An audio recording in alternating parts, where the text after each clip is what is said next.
Está ótimo, está. Então, vamos começar. Olá a todos, bem-vindos aos webinars da Canção Nova, formar homens novos para um mundo novo.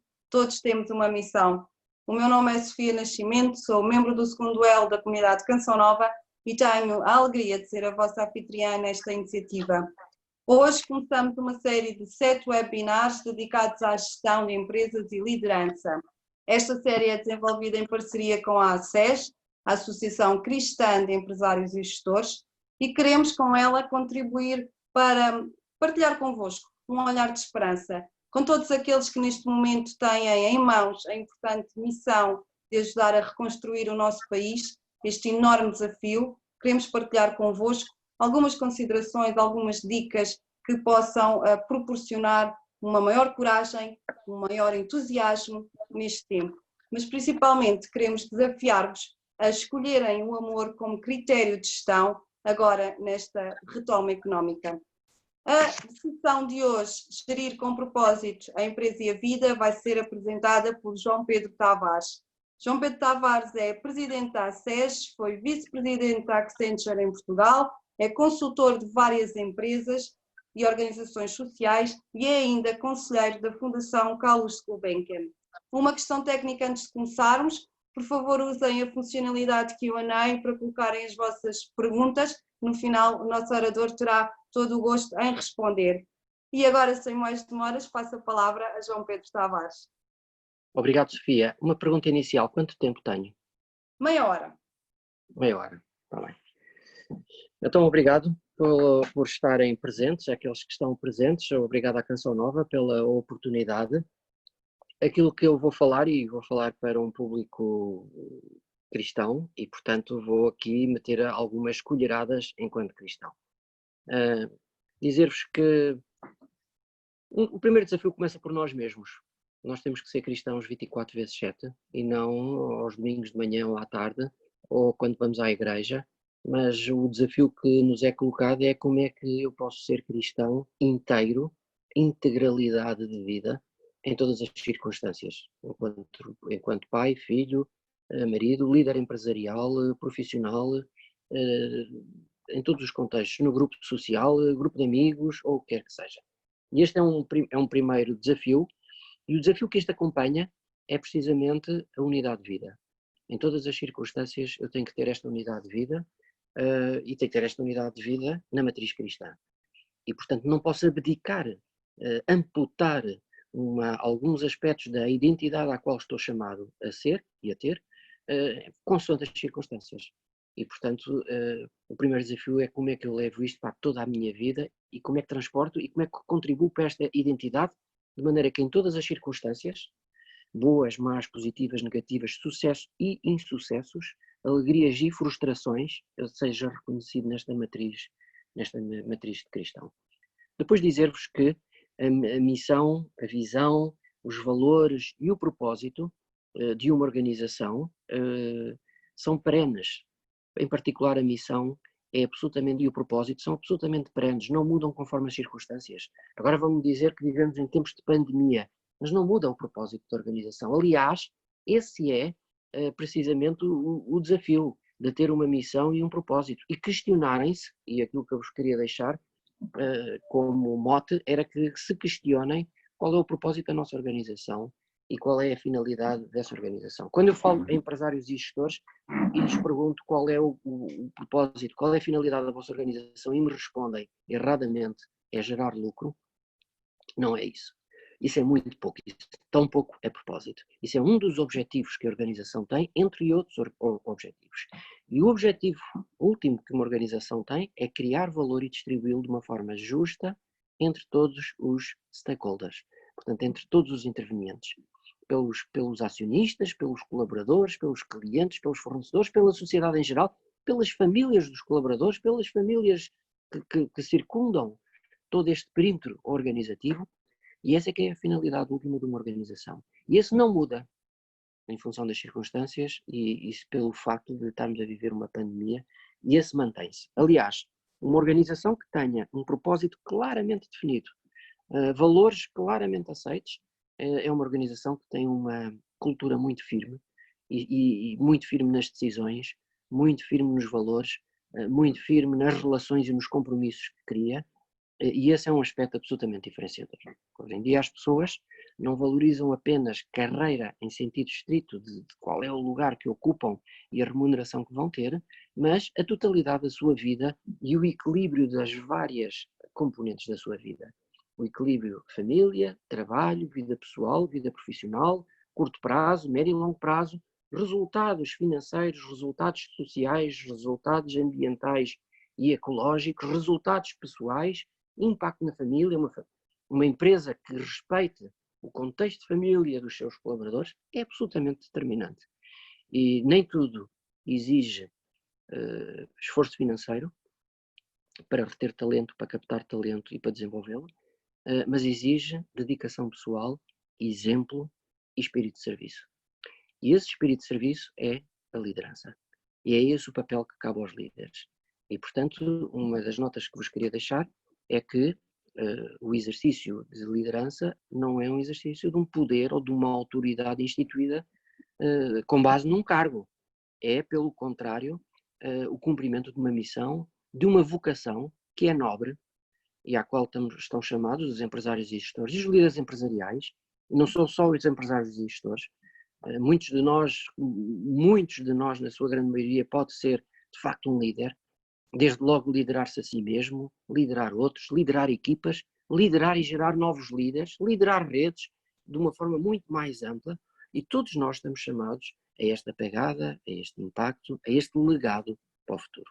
E por fim, meus amigos, é-vos dado o exemplo do líder dos líderes e do maior de todos os líderes. Aliás, quando me perguntam, em muitas palestras, indique-nos, por favor, um bom livro de liderança. Sabem qual é que eu recomendo? É a Bíblia. É o melhor livro de liderança que existe. E sabem porquê? Porque apresenta o caráter de 200 líderes e o caráter de 200 líderes ao longo da história da Igreja, alguns em tempo de guerra, outros em tempo de paz. Uns em tempo de unidade, outros em tempo de divisão. Uns em tempo de caminho e de fuga e outros em tempo de estabelecimento. Uns em tempo de co-liderança e outros em tempo de liderança pessoal e individual. Há de tudo. E lá, na Bíblia, nesse livro, nesse grande livro de liderança, se me permitem, está o exemplo do líder dos líderes, aquele que lavou os pés aos seus companheiros e aquele que mostrou que a liderança era serviço. Também podemos fazer, na forma como servimos os outros, na forma como atendemos às suas necessidades, na forma como nos disponibilizamos e promovemos uma característica absolutamente única no tempo presente, em que este tempo de pandemia mostrou em definitivo o que é o bem comum. Eu uso máscara não para me proteger, mas para proteger os outros. Eu sempre que vejo alguém com uma máscara na cara, aquilo que se passa é que estou a reconhecer ali alguém que tem um símbolo exterior de proteção da comunidade. E portanto nós hoje sabemos entender o que é esse bem comum. E este bem comum que a Igreja promove na sua doutrina social, e eu gosto mais de chamar a economia do bem comum, a economia da partilha, a economia da comunhão, tudo isto que nós estamos chamados a ser e a ter, hoje é facilmente entendível. E é o mais proveitoso e o mais virtuoso de todos os modelos de liderança. E portanto nós temos lá este modelo, e este modelo, reparem, nós na Associação Cristã de Empresários e Gestores, que tenho o privilégio de servir enquanto presidente, a sua missão é inspirar os líderes empresariais e os gestores a viver o amor e a verdade como critérios de gestão, para com isso transformar as empresas e influenciar a sociedade. Portanto, reparem que a finalidade primeira é ser inspirado. E inspirado por valores que não são valores económicos. A introdução do amor e da verdade, e não apenas de um, de forma isolada. Amor sem verdade é contrafação, verdade sem amor é mentira, nem tão pouco é verdade. O facto de eu introduzir isto cria imensa tensão no modelo de liderança, mas cria imensa plenitude. E não me digam que é impossível, que não é possível, que o mundo do trabalho é diferente, que o mundo empresarial é diferente, ou o que quer que seja, porque temos mais de 300 líderes empresariais envolvidos em grupos de partilha, comprometidos a querer viver o amor e a verdade com critérios de gestão, e destes 300 líderes estão em grupos de partilha chamados Como Ser Cristo na Empresa. Se tu aqui tivesses, como é que decidirias no meu lugar? Qual era o critério que utilizarias? Que tipo de palavra terias? Que tipo de gesto? Que tipo de julgamento? Que tipo de olhar? Como é que atuarias e como é que dessa forma eu te posso representar a ti? E não temos mais nobre missão do que esta. E com isso, transformar a minha empresa. Mas é transformá-la a partir de dentro. Não é transformá-la a partir de ordens dadas para fora, sem exemplo de vida. É transformar a partir de dentro. E com isso, influenciar a sociedade. Como é que eu posso contribuir para uma sociedade que seja, a partir de empresas que sejam mais justas, mais solidárias, mais subsidiárias, no sentido que estas empresas se ajudam mutuamente, não competem umas com as outras, elas competem cada uma com si mesma, no sentido de ser o melhor de si mesmo e deixar uma pegada no mundo que seja impactante. E com isso, em conjunto e de uma forma absolutamente aberta com outros, como é que eu posso deixar esta missão e como é que eu posso contribuir para tudo isto. Depois dizer-vos um outro aspecto que é a componente de qual é a centralidade das empresas. Já vos falei da finalidade. E qual é a centralidade das empresas? São as pessoas. Com ou sem tecnologia, com ou sem transformação digital, e a tecnologia funciona como um enabler, um facilitador para a criação de valor, para trabalho remoto, para fazer toda uma série de capacidades e colocar capacidades ao serviço da comunidade, ao serviço da empresa, ao serviço dos clientes, ao serviço dos fornecedores, ao serviço de todos, a tecnologia é absolutamente excepcional e permite-nos fazer aquilo que no passado não fazíamos, até na automatização de tarefas, até na robotização, até na inteligência artificial, até na partilha de informação.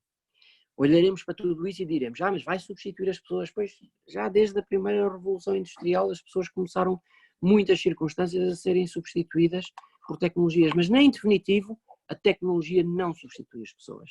A tecnologia deve ser uma tecnologia que também ela tem que ser humanizada, porque não é para substituir, as pessoas não são robôs, as pessoas são pessoas. E reparem que eu estou propositadamente a usar a palavra pessoas e não estou a usar a palavra recursos humanos.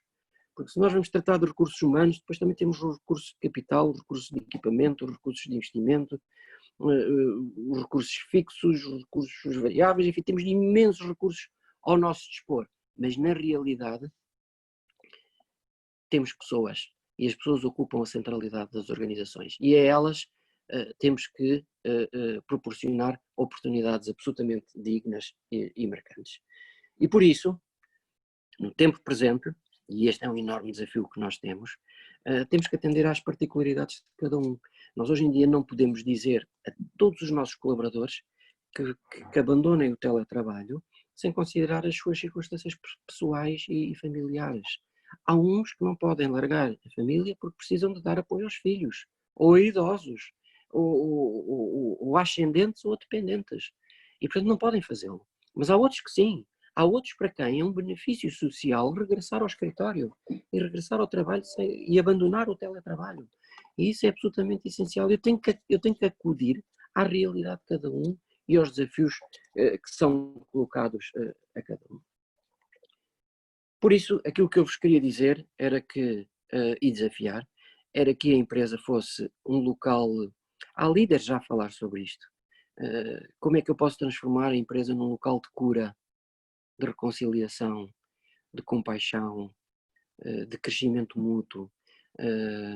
Como é que eu posso trazer valores como a misericórdia para dentro das empresas? O problema é que nós no passado usámos sempre uma linguagem muito bélica de conquistar o mercado, conquistar, superar, derrotar o inimigo, vencer a batalha. E usámos sempre uma linguagem muito bélica na forma como abordámos, porque usámos de facto estratégias e táticas próprias de tempos de guerra e aplicámos essas estratégias e táticas à gestão e à liderança das nossas empresas. Mas nós podemos muito mais do que isso. A nossa empresa pode ser o tal local de reconciliação para fazer o bem. Porque é que eu, quando quero fazer o bem, digo que tenho que ir à igreja e vou à empresa fazer o quê? Não vou também à empresa para fazer o bem?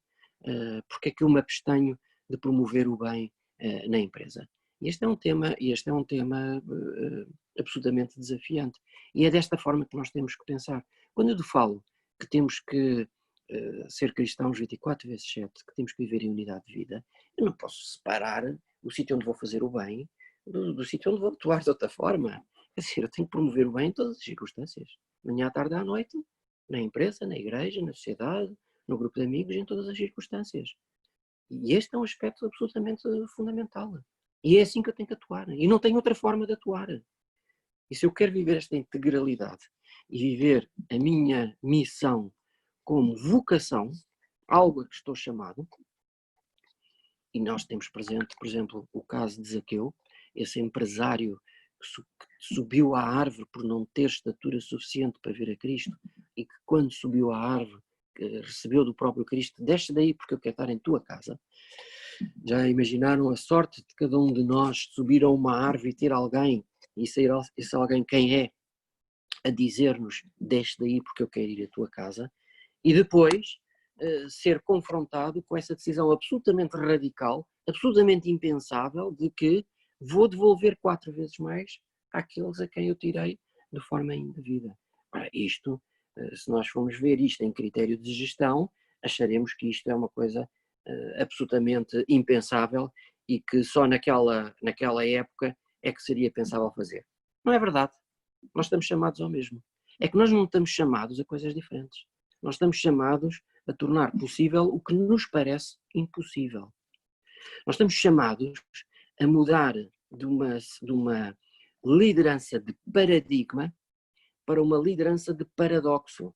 A liderança de paradigma é uma liderança onde eu tenho que optar entre A ou B. A liderança de paradoxo é a liderança em que eu tenho que conciliar A e B. Eu não tenho que optar entre uma carreira profissional ou uma vida pessoal. Eu não tenho que optar entre crescer na carreira ou a vida familiar. Eu tenho que conciliar as duas. Eu não tenho que optar entre o curto prazo ou o médio e longo prazo. Eu tenho que conciliar os dois. É essa a sustentabilidade à qual estou chamada. É esse o desenvolvimento e o crescimento. Eu não estou chamado a ter recursos, a ter resultados financeiros, económicos ou sociais. Eu não estou chamado a decisões económicas ou sociais. Eu estou chamado a conciliar. Cada vez que tomo uma decisão económica, eu tenho que perceber qual é o impacto social dessa decisão, e ecológico, e familiar, e comunitário, e qual é a pegada que isso vai deixar. E este é o paradoxo. Esta é a dificuldade que nós temos. Peço perdão. Esta é a dificuldade que nós temos. Mas essa dificuldade que nós temos não nos vai tornar menos. Vai nos tornar mais. Nós estamos chamados, enquanto empresários, gestores, líderes empresariais, estamos chamados a estar no mundo, sem ser do mundo, para transformar o mundo. E esta missão que parece impossível, que parece dificílima de conciliar, é a nossa missão. Eu estou no mundo porque eu não vou para a sacristia tomar as decisões. Não vou para a igreja tomar decisões. É na minha empresa. O altar da minha vida é a mesa na qual eu tomo decisões. É lá que eu estou chamado a ter uma vida sagrada. E este é o altar da minha vida. E eu tenho que aplicar sempre os mesmos critérios. Eu estou no mundo, eu estou na empresa, eu estou no mundo do trabalho. Mas não sou do mundo, porque me guio por outros critérios. Eu sei que estou de passagem, eu sei que estou em peregrinação, e eu sei de onde venho e para onde vou. E eu não troco eternidade por sucesso. Eu prefiro chegar à meta do que ter imenso sucesso e falhei a meta por completo. E portanto eu não troco uma coisa pela outra. E portanto eu não sou do mundo, mas estou cá. E estou chamado a quê? A transformar o mundo, a viver o tal propósito, a tal missão com valores. E o propósito não fala da empresa. O propósito fala do impacto que a empresa cria nos outros. Quando eu falo na missão da ACES, o seu propósito, eu não estou a falar da ACES, da Associação Cristã de Empresários e Gestores. Eu estou a dizer que é inspirar os líderes empresariais a viver o amor e a verdade como critérios de gestão para com isso transformar a sociedade. Agora reparem, eu estou a viver um momento de crise. O que é que significa crise? Crise significa, em grego, a origem da palavra significa oportunidade. Então nós temos enormes oportunidades pela frente. E a pergunta que nós temos que nos fazer é: como é que eu vou tirar partido destas novas oportunidades? Como é que eu as vou descobrir? Desde logo, dizer-vos que vocês não vão conseguir descobrir, em definitiva, as melhores oportunidades de forma absolutamente isolada. Vão ter que o fazer de forma complementar com outros, confiada em outros, e buscar soluções que sejam conjuntas e caminhos que sejam complementares para que em conjunto entendam como é que criam esse valor. Erradamente, no passado, dissemos muitas vezes esta frase: o segredo é a alma do negócio. Pois eu digo-vos que é ao contrário.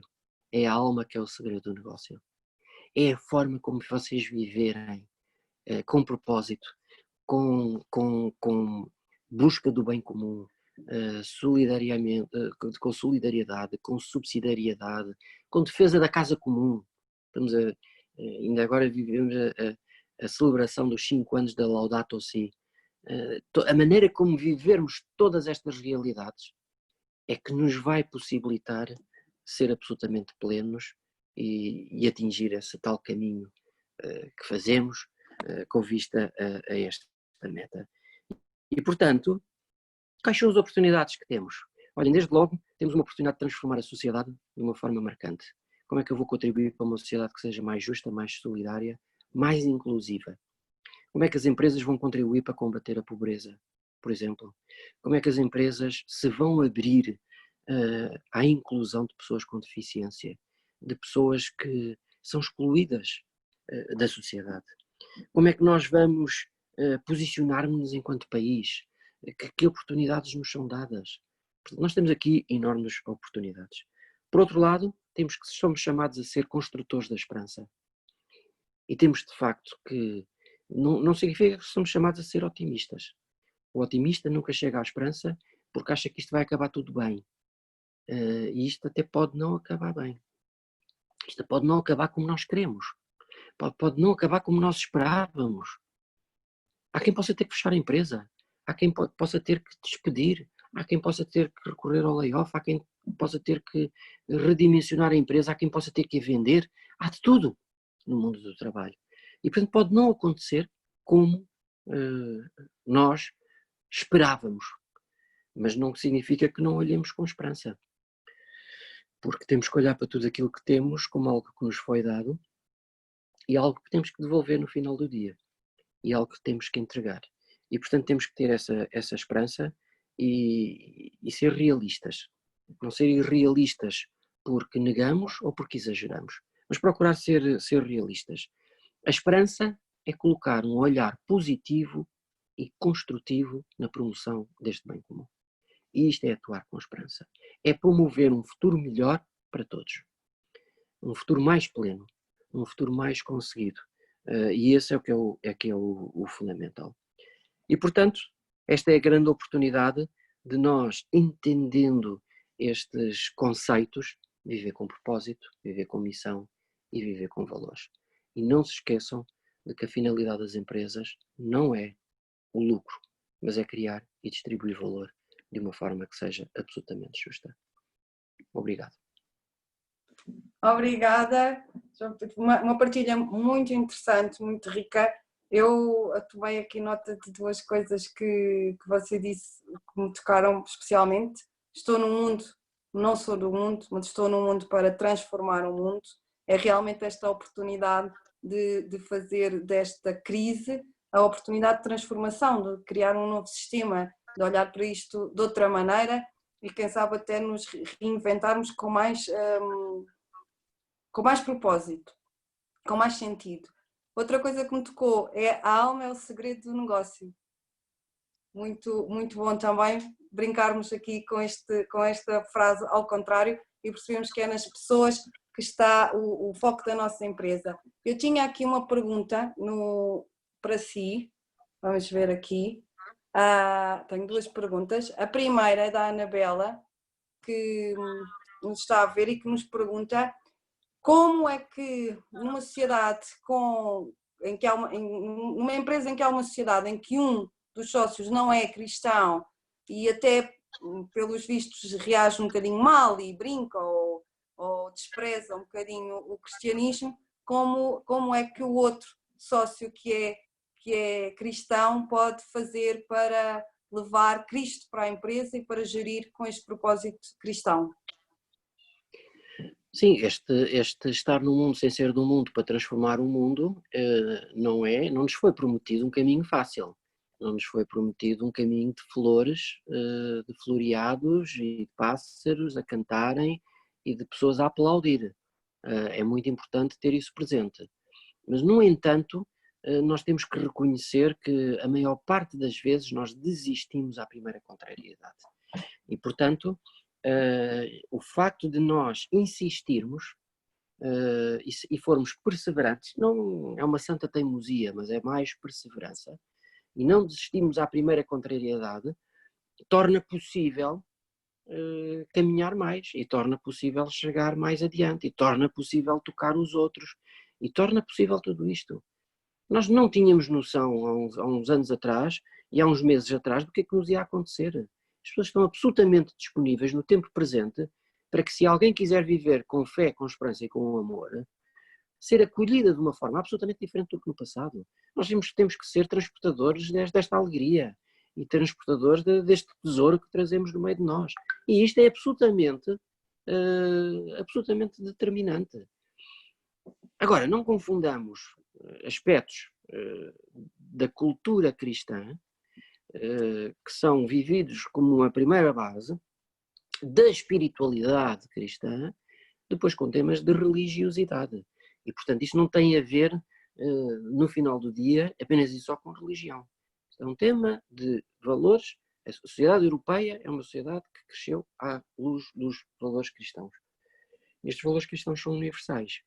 Se eu vos falar, agora vou deixar de lado a doutrina social da Igreja e por adiante, mas se eu vos falar numa economia de bem comum e vos explicar o que é o bem comum, como já vos expliquei, o que é a solidariedade, a subsidiariedade, a dignidade das pessoas e a defesa de uma casa comum, que é o nosso planeta, isto tem o quê?